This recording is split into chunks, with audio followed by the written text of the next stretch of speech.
Hello guys, నీ ముందుకైతే వచ్చేసి నేనైతే ఇవాళ ఒక వీడియో అయితే వచ్చేసాను. నేనైతే ఎగ్ బుజ్జి చేయాలనుకున్నాను. ఇప్పుడైతే నేను ఆనియన్స్ తీసుకున్నాను. 2 ఆనియన్స్ తీసుకుంటే ఒక ఆనియన్ అయితే కట్ చేస్తున్నాను. చూడండి మీరైతే ఆనియన్ అయితే కట్ చేసాను 1 పీస్. ఇంకో పీస్ అయితే కూడా కట్ చేయాలి. ఇప్పుడైతే 1 పీస్ కట్ చేసాను నేనైతే. చూడండి, అదైతే ఒక దాంట్లో వేసుకోవాలి. ఇంకో పీస్ అయితే కట్ చేస్తాను, మీరైతే చూడండి. ఇంకో పీస్ కూడా కట్ చేసాను. ఇప్పుడైతే దాన్ని ఇప్పుడు సన్న సన్న ముక్కలుగా కట్ చేసుకోవాలి. నేనైతే ముక్కలుగా అయితే కట్ చేసుకుంటున్నాను, మీరైతే చూడండి. ఇప్పుడైతే ఎర్రగడ్డలు అయితే కట్ చేసాం కదా. ఇప్పుడు టూ ఆర్ 3 టమోటాస్ అయితే తీసుకోవాలి. వాటిని కూడా చిన్న చిన్న ముక్కలుగా కట్ చేసుకోవాలి. ఇప్పుడైతే నేనైతే కట్ చేస్తాను, చూడండి మీరైతే. నేను ఇప్పుడైతే ఇంకో ఆనియన్ అయితే తీసుకున్నాను. ఆనియన్ కూడా సైడ్ కట్ చేసుకొని ఇప్పుడు ఒక పీస్ అయితే కట్ చేస్తాను, చూడండి మీరైతే. ఆ పీస్ కూడా సన్నగా తరుక్కుంటాను. ఇప్పుడైతే ఆ పీస్ కడిగేసిన తర్వాత ఇంకో పీస్ ఉంటుంది కదా, ఆ పీస్ కూడా తీసుకొని సన్నగా తరుక్కోవాలి. తరుక్కునేసిన తర్వాత మనం అయితే ప్లేట్లో వేసుకోవాలి. ఇప్పుడైతే నేను ఇంకో పీస్ అయితే కట్ చేస్తాను, చూడండి. ఆ పీస్ అంతా కట్ చేసేసిన తర్వాత ఆ మొత్తం టమోటా ముక్కలు. ఇప్పుడైతే మనమైతే అల్లం తీసుకోవాలి. అల్లం కూడా చిన్న చిన్న పొడుగు పీసులుగా కట్ చేసుకోవాలి. దాని తర్వాత చిన్న చిన్న ముక్కలుగా కట్ చేసుకోవాలి. ఆ కట్ చేసుకుంటేనే మనమైతే ఆ అల్లం అనేది బాగా వాటికైతే అంటుతుంది. అందువల్ల చిన్న చిన్న పీసులు ముక్కలుగా చిన్న చిన్న ముక్కలుగా అయితే నేను కట్ చేస్తాను. ఇప్పుడైతే మీరు చూస్తున్నారు కదా. ఇప్పుడైతే అల్లం అయితే మనం తీసుకున్న అల్లం అయితే బాగా కట్ చేసాను నేనైతే. వాటినే చిన్న చిన్న ముక్కలుగా కట్ చేయాలి. ఇక్కడ చూసుకొని మనమైతే ఒక 2 ఆర్ 3 పచ్చిమిరపకాయలు అయితే తీసుకోవాలి. వాటిని అయితే చిన్న చిన్న ముక్కలుగా కట్ చేసుకోవాలి. ఒకటైతే కట్ చేశాను, ఇంకోటైతే కట్ చేస్తాను చిన్న చిన్న ముక్కలుగా. ఇంకోటి కూడా కట్ చేసాను. ఇప్పుడైతే ఇంకోటి తీసుకుంటాను, చూడండి. ఇప్పుడైతే మనమైతే స్టవ్ వెలిగించుకోవాలి. స్టవ్ మీద అయితే మనమైతే పెనం పెట్టుకుంటాము. పెనం పెట్టేసుకున్న తర్వాత నూనె అయితే పోస్తాము. ఆ నూనె పోయిన తర్వాత నూనె అయితే బాగా హీట్ అవుతుంది. ఆ హీట్ అయిన తర్వాత నూనె హీట్ అయిన తర్వాత అయితే మనమైతే దాంట్లోకి అయితే ఇప్పుడైతే ఫస్ట్ అల్లం అయితే వేసుకోవాలి. అల్లం వేసుకున్న తర్వాత కొంచెంసేపు తర్వాత మనమైతే పచ్చిమిరపకాయలు అయితే వేసుకుంటాము. ఆ పచ్చిమిరపకాయలు కూడా వేసుకున్న తర్వాత మనమైతే కాసేపు నూనెలో అలా ఉంచుతాము. ఉంచిన తర్వాత మనమైతే దాన్ని బాగా వాడుకుంటాము. ఆ వాడుకున్న పచ్చిమిరపకాయల్ని అల్లాన్ని బాగా నూనె బాగా హీట్ అయిన తర్వాత వాడుతుంది. తర్వాత ఎర్రగడ్డలు అయితే పోస్తాము. తర్వాత అయితే మనం ఎర్రగడ్డలు పోసిన తర్వాత బాగా కలిపెడతాము దాన్ని అయితే.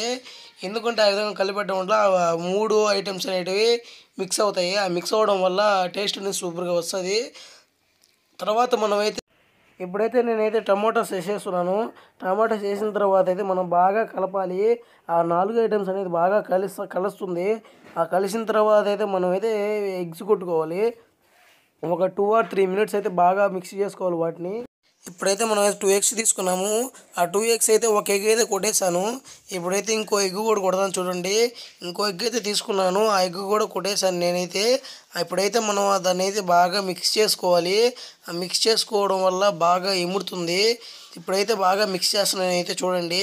అయితే బాగా మిక్స్ చేసుకున్న తర్వాత మనం అయితే రైస్ వేసుకోవాలి. ఇప్పుడైతే నేను అది బాగా మనమైతే బాగా కలిపెట్టిన తర్వాత మనమైతే రైస్ వేసుకుంటాము. అది పెనం అయితే చాలా హీట్గా ఉంది. అందువల్లనే ఇప్పుడు నేనైతే అది పెట్టుకున్నాను, టవల్ అయితే మామూలుగా పట్టుకున్నాను. ఇప్పుడైతే బాగా హీట్ చేస్తున్నాను నేనైతే. తర్వాత అయితే కాసేపు ఒక 5 ఆర్ 6 మినిట్స్ బాగా కలిపెట్టుకుంటాము. తర్వాత అయితే మనం అయితే రైస్ వేసుకుంటాం, చూడండి. నేనైతే రైస్ వేస్తున్నాను. ఆ రైస్ వేసిన తర్వాత మనమైతే